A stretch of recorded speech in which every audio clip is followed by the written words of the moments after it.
Hey guys, welcome back to The Tone Show. We gotta talk about this M3GAN 2.0 trailer. I gotta give the director, Gerard Johnstone, his flowers. He's jumping into the writer's chair in this sequel. The first movie was written by Keela Cooper. She did a masterful job with M3GAN, hence we're talking about it still. And it's also based on a story by James Wan and Keela Cooper. But in this iteration, Gerard Johnstone, he's doing both. He's doing duties of director and writer, and he pulled a genius move. The sequel curse is real, y'all. It's hard to make a sequel that surpasses the original. And he took the template of movies that really work. I'm talking about the action horror classics. I'm talking about Terminator and Alien. And then he switched it to action, just like Aliens and Terminator 2, right out of James Cameron's playbook. And I think it'll be a strategy that's going to be rewarded by the fans. The trailer keeps all the sassiness and some horror elements, but the switch to action, I think, is completely genius. It's genius. It's an awesome surprise. So how do you make the movie as fresh as the first, but keep the momentum?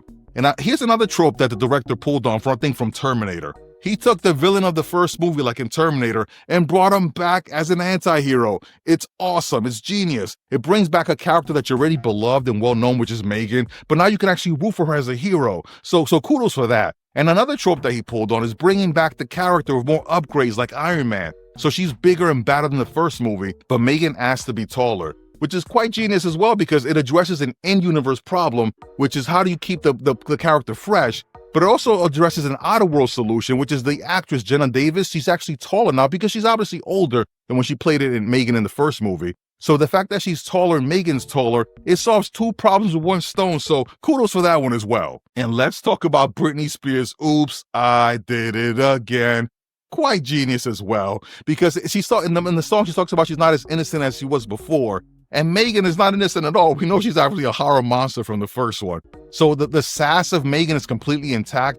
And that Oops, I Did It Again for Britney Spears, it makes perfect sense for the trailer. Like I'm talking about, this trailer is shooting on all cylinders right now. And there were surprises, like, did you ever think you would see M3GAN in a wingsuit, like gliding through mountains? I surely didn't, but we're all here for it, right? That was an awesome surprise. So the trailer definitely says to us, like, hey, all the sass from the first movie is here. All those little quirks and jokes from the first movie are here, but we've added action. And we added a villain who's now the hero, but that's not all, folks. They also pulled another trope from the original Terminator series, which is that there's a new villain, and the new villain is bigger and badder than M3GAN, and it's also based on M3GAN, Amelia. So it's genius. You're bringing back M3GAN to fight the new M3GAN, which is Amelia, which is now the evil M3GAN, right? So it positions your character as the anti-hero, kind of like the good bad guy facing the bad guy. And again, we're talking about Liquid Terminator versus the T-800. So it's genius. Like, the director and writer really pulled into the T2 playbook, and I'm loving it. Like, we horror fans are already into T2 and Alien. So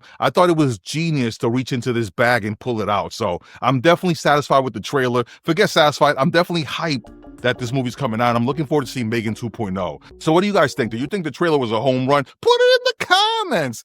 Let me know, do you think it's awesome what they're doing? Is it genius to change the genre to action? Are you disappointed it's not a full-out horror movie? Put it in the comments. Let me know what you think. As always, guys, this is The Tone Show.